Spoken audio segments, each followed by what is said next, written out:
Hello दोस्तों। आज के इस वीडियो में हम लोग ये त्रिकोणमिति टेबल को बनाना सीखेंगे, क्योंकि बहुत से बच्चों को क्वेश्चन बनाने में इस त्रिकोणमिति सारणी का ज़रूरत पड़ता है। और ये साइन 0 डिग्री साइन 30 डिग्री का मान का ज़रूरत पड़ता है, और उन बच्चों को याद नहीं रहता है, जिससे उनका क्वेश्चन गलत हो जाता है और क्वेश्चन बन नहीं पाता है।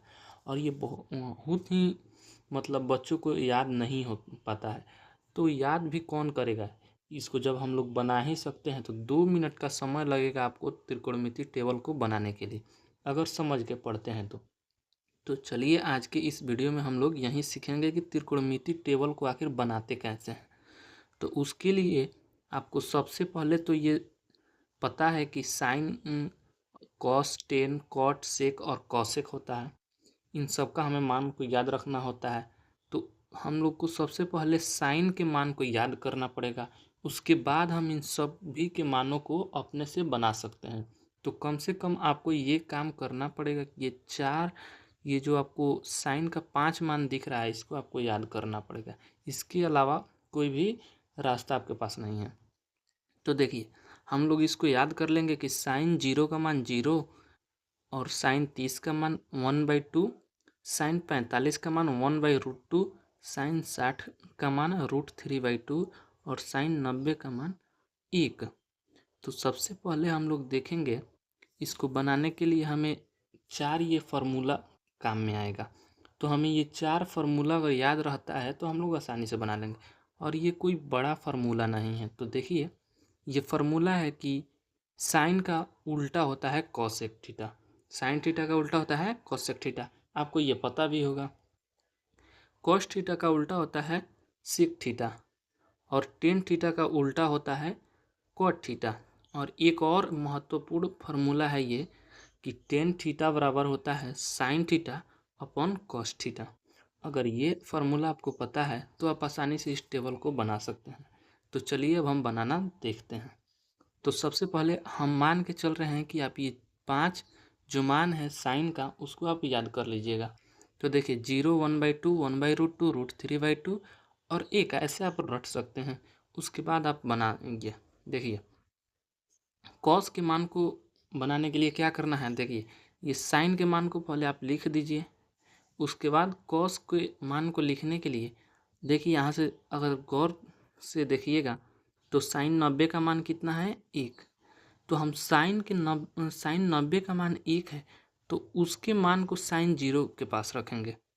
हम लोग जैसे जैसे इधर से गए हैं ना साइन में, ठीक उसी प्रकार हम लोग अब उधर से उल्टा चलते आएंगे कॉस में, और वैसे मान हो जाएगा। देखिए, हम लोग साइन इधर से चले हैं, अब कॉस के लिए उधर से आ जाएंगे, वही मान इसका हो जाएगा कॉस 90 का 1। अब उसके बाद क्या है, √3/2 है साइन 60 का मान, तो इसमें साइन 30 में रखेंगे। मतलब इधर से होते हुए आपको कॉस का मान यहाँ पे होगा। देखिए, आप लोग ध्यान दीजिए। ठीक उसी प्रकार 1/2 ये बीच में है, इधर और इधर दोनों के बीच में है, तो साइन कॉस 45 का मान 1/√2, और साइन 30 का मान होता है 1/2, और वही मान होता है कॉस में 60 का मान, और यहाँ से 0। तो आप लोग इसको समझे होंगे कि साइन के लिए हम लोग इधर से चलते हैं 0 से, और हम लोग वही मान कॉस के लिए 90 डिग्री से चल देंगे इधर वापस, तो हो जाएगा। अब चलिए, इसको सीखने के बाद हम लोग टेन के मानों को याद करेंगे। तो ये यहाँ पर ये फार्मूला काम आएगा, टेन थीटा बराबर sine theta upon cos theta. तो देखिए, इसको बनाने के लिए ये हमें साइन 0 का मान कितना है, तो 0 है, और कॉस 0 का मान 1 है। तो अब टेन थीटा का फार्मूला क्या होता है, टेन थीटा बराबर होता है sine theta upon cos theta. तो अगर हम इससे चलते हैं तो टेन थीटा का मान हम लोग कैसे निकाल सकते हैं, साइन 0 अपॉन 1। तो 0 में हम कितना भी संख्या से भाग दे दे वो तो 0 ही आएगा। तो इसलिए साइन 0 का मान टेन 0 का मान भी 0 हो गया। अब है टेन 30 का मान, तो 1/2 में हम लोग भाग देंगे √3/2 से। तो देखिए, 1/2 में हम लोग भाग देंगे किससे, तो √3/2 2 से। अब हम इसको इधर लेकर आएंगे तो ये 1/2 और ये गुना में इसको लेके आएंगे तो ये 2/√3 हो जाएगा। तो इससे ये कट जाएगा और बचेगा 1/√3। तो 10 का मान होता है 1/√3। ठीक इसी प्रकार 1/√2 में भाग देंगे 1/√2 से तो ये एक बार में कटेगा तो इसका मान 1 हो जाएगा। ठीक उसी प्रकार यहाँ पर 10 का मान होगा √3 में, √3/2 में हम लोग भाग देंगे 1/2 से। अब इसको गुना में करेंगे तो √3/2 और इसको गुना में ले जाएंगे तो ये ऊपर वाला नीचे वाला ऊपर चला जाएगा और ये हो जाएगा 2/1।